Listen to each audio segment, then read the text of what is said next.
Welcome to Penrose Learning, where we make understanding easy.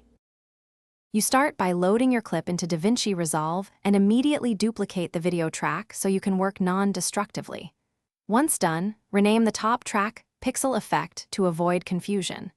Now switch to the color page. Make sure your project resolution and frame rate match your export needs. You will apply effects to the duplicate only. This keeps the original intact and makes tweaking simpler, so you can compare before versus after without undue chaos. You add a new serial node on the duplicated clip and then apply the Mosaic Open FX, or built-in pixelate, to that node. This converts regions into large blocks. Adjust horizontal and vertical block counts until you see the intended pixel size. Fewer blocks equal larger pixels.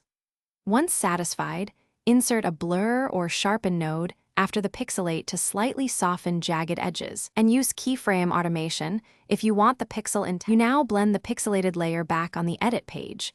Try blend modes like overlay, soft light, or simple opacity adjustments to integrate the effect. Make sure to render at the timeline resolution so pixels remain crisp. Do not upscale or downscale unless intentional. Export with a high enough bitrate for your codec.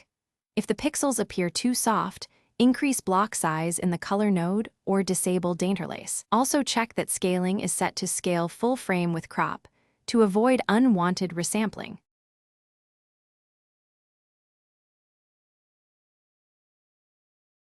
Thanks for watching. If this was helpful, leave a like and consider subscribing. See you next time.